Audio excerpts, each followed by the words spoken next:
اليوم نتكلم عن الفتح الرباني. هل تريد الوصول؟ فترى الرسول عليه الصلاة والسلام في المنام ثم في اليقظة. هل تريد أن يفتح الله لك باب الدخول فتصل إلى الحضرة الإلهية وهناك تترقى لتصبح من أصحاب المعية؟ قلوب العارفين لها عيون ترى ما لا يراه الناظرون، وأجنحة تطير بغير ريش تسبح في ملكوت رب العالمين.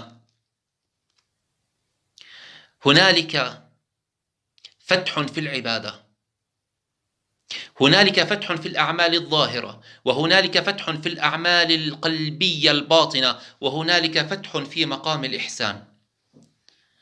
الفتح الأول أن تجد لذة وسعادة وسرور وفرح في كل ذكر لله، حتى أن الرسول عليه الصلاة والسلام يقول: لأن أقول سبحان الله والحمد لله ولا إله إلا الله والله أكبر أحب إلي من الدنيا وما فيها. ولذلك قد مسلم يقول سبحان الله ومسلم آخر يقول سبحان الله، الأول يأخذ عشرات أضعاف ما يأخذ الثاني من الثواب، وذلك بمقدار الفهم وبمقدار الحب وبمقدار الفتح من الله سبحانه وتعالى. كذلك هذه سورة الفاتحة أعظم سورة في كتاب الله، هي الشافية، هي الراقية، فقد تقرأها على من ما كان به من مرض فيشفيه الله. لكن هل لنا بيد عمر؟ الفاتحة هي الفاتحة، لكن أين لنا بيد عمر؟ كما قال ذلك العبد الرباني. إذن الفتح الأول فتح بالعبادة، فتح في الصلاة، فهنالك من يقوم 100 ركعة في الليلة. الإمام الجنيد كان يصلي 300 ركعة في الليلة. وهنالك من يفتح الله عليه بتلاوة القرآن، فكان سيدنا قتادة رضي الله عنه يقرأ القرآن في كل 7 ليال مرة، ثم لما يدخل رمضان يقرأه في كل 3 ليال مرة، ثم في العشر الأخير من رمضان يقرأ القرآن في كل ليلة. هذا فتح رباني في العبادة. هنالك من يفتح الله عليه بالصدقات فيصلح ذات البين ويكرم الفقراء واليتامى والأرامل ويتصدق. سبحان الله، يصله الله بهذا الفتح. هذا الفتح في المقام الأول. هنالك من يفتح الله عليه بالعلم فيرزق ذاكرة ونشاط ويرزق ذكاء، فيؤلف المؤلفات النافعة تكون صدقة جارية له بعد موته. وهنالك فتح أعلى من هذا، فتح ملائكي. هنالك فتح يقول النبي عليه الصلاة والسلام: لقد كان في من قبل محدثون، أي تحدثهم الملائكة، كما كان عمران بن حسين الصحابي الجليل يرى الملائكة ويسمعهم وتسلم عليه. يا سلام يا سلام.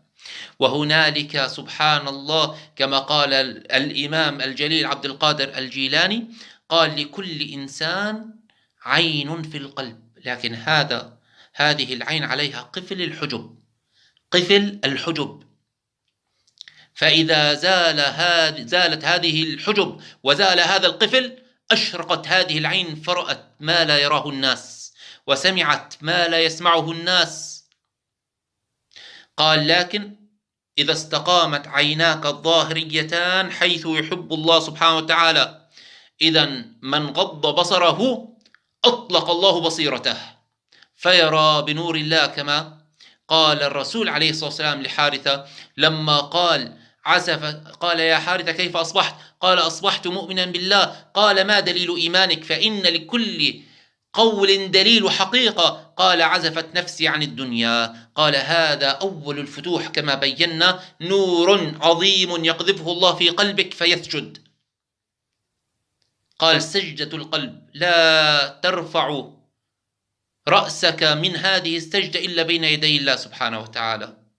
الله لا إله إلا هو. إذا دخل نور الله في هذا القلب تحطمت جميع أصنام الأغيار، أصبح ينبض بذكر الله. سبحان الله. ثم يسمع تسبيح الكون لله، فيستقيم مع الكون طائعا عابدا لله رحمة للعالمين. فوجد عبدا من عبادنا آتيناه رحمة، هذا الفتح بالعبادة، فتح بالصفات الرحمانية الجمالية، آتيناه رحمة من عندنا وعلمناه من لدنا علما، فتح العلوم والفهوم. سبحان الله. إذن طريق الفتح أول شيء فتح في الأعمال الظاهرة، فتح في، طبعا الفتح في الأعمال الظاهرة تجد نفسك يعني الله يفتح عليك بالدعاء، ثم يفتح لك أبواب الاستجابة، يفتح عليك بالصلاة، يفتح عليك بالذكر، ثم ينتقل ذلك كما قال عمران، كما قال في الحديث لما قال يا حارثة كيف أصبحت؟ قال أصبحت مؤمنا بالله. قال وما دليل إيمانك؟ قال عزفت نفسي عن الدنيا فأظمأت نهاري وقمت ليلي. هذا الفتح الأول اللي قلنا عنه. ثم الفتح الآخر فتح التجليات، فتح الكشوفات، يقظة عين القلب من سباتها وانفتاح ذلك القفل، فتصبح ترى بعين الروح وتسبح في ملكوت الله سبحانه وتعالى. قال وكأني أنظر إلى عرش ربي بارزا، وكأني أنظر إلى أهل الجنة يتزاورون في الجنة، وكأني أنظر إلى أهل النار يتعاون فيها. لن أكلمكم عن العبد الفقير، سأكلمكم عن الشيخ مخلف العلي القادري الحسني.